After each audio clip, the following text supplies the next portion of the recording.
Near the end of the chamber crazy box, there's a section where you have to intentionally paint a cube with repulsion gel in order to solve the puzzle. Yeah, I remember thus that. creating a crazy box. There's even an achievement if you catch this cube on the first try. Oh, Pretty really? cool, right? Let's skip it. From the start of the chamber, the ending elevator is visible. So naturally, speedrunners and glitch hunters attempt to find ways to skip the level in its entirety from just the first part of the test. I totally try to do that. However, in the first section, we only have access to this repulsion gel dispenser as well as our portal gun. So, how can we gain enough vertical height as well as horizontal speed to go from this section of the chamber to this elevator? Well, let's talk about a glitch called the stuck launch. Not all glitches have intuitive names, but the I know the stuck launch. It's where you get stuck and then you launch. stuck launch is an exception. You get stuck, and then you launch.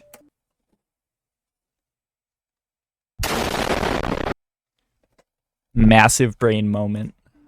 More specifically, we use some faulty collision to get stuck in a peculiar way. The kind of stuck you see exhibited in a stuck launch is not a permanent stuck, but more of a temporary stuck. This is usually done when two unique pieces of geometry are put close next to each other. By holding a directional key, the player can get stuck between these two structures. The reason why I call this a temporary stuck and not a permanent stuck is because the player can get unstuck at any time by simply letting go of the directional key. So, Okay. what's the benefit of Easy the stuck enough. state? Well, there's this small little quirk in most video games called gravity.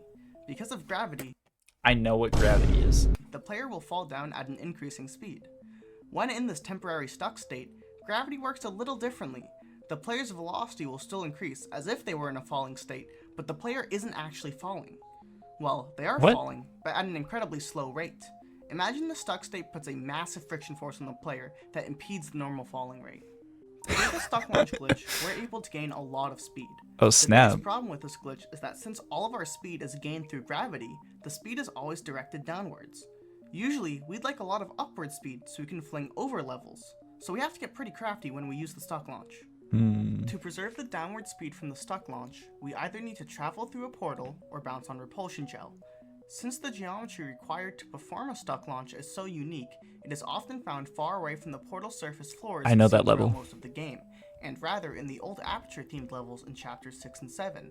Thankfully, old Aperture is also home to the repulsion gel, so bouncing becomes the most common method of maintaining stuck launch speed. Yep. In Crazy Box, we can achieve a stuck launch in this corner, between a support beam and a gel pipe. This is great, but since we're on top of the level, there are obviously no portal surfaces in sight. However, there is a repulsion gel tube at the bottom of this level. Is there any way we could get a blob of gel on top of the level? There is, in fact, with something called portal funneling. Yeah. Portal funneling is an Portal intended game funneling. mechanic that all players have experienced in Portal 2 before, knowingly or unknowingly. You're often meant to gain momentum and fall through floor portals. And let's be honest here, those portals aren't that big. Yeah, there's more than enough room for Shell to fit, but some flings can be a little daunting to land. Portal Oh, funneling yeah. fixes these concerns. In Portal 1, portal funneling was a mechanic you could actually toggle in the in-game settings. This menu What? had a checkbox with the text, "The computer helps you aim into floor portals," which is a pretty accurate description of what portal funneling is. Huh. When falling I didn't into know that. floor portals, the game will funnel you into the center of the portal, Oh, basically what? ensuring that you land in the portal. Take this fling for example. If I were to set myself in the corner at the start of the fling, you'll notice that Shell will magically move to the center of the portal, even with no inputs being pressed. Huh. This Interesting. is portal funneling. The mechanic applies to Shell, but it also applies to all physics objects in the game. Cubes, gel blobs, even turrets. By shooting a gel blob out of a floor portal, and then moving the portal, the gel blob will funnel into the new floor portal, changing its position just a tad. In Crazy Box, by Makes utilizing sense. portal funneling to move a gel blob, the player can cover the roof with blue gel.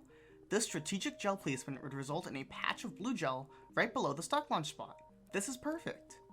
By bouncing off of this Okay, gel, nice. the player will maintain the vertical velocity from the stuck launch. The last step, getting horizontal speed, as the end elevator is still far away from the starting chamber. Thankfully for us, old Aperture's dome-shaped test chambers are great for bouncing off of. By doing some strays in air, we can angle Shell off of the chamber's bounds in order to land at the top of the next area. By shooting 7 portals into the wall, the player can time just the right amount of speed needed for the launch, landing Shell on top of the next test chamber. Despite the lack of visible floor, the player is able to walk to the end, skipping the entirety of the test chamber. In a speedrun, this trick saves 10 seconds and is also incredibly hard to pull off due to the precise fling needed to get onto the ceiling of the chamber. Due to the precision required throughout the strat, it is often considered a run killer by top runners. However, when performed properly, the trick is crazier than a bouncy blue box. Bro, that's crazy. Dude, this guy's voice is nice, I'm not gonna lie. Bro, I could fall asleep to it. Just like put that on at night, just like, you know, just clonk out. 螳螂拳是一种模仿螳螂动作演变而来的中国传统拳法，螳螂拳也是属于象形拳。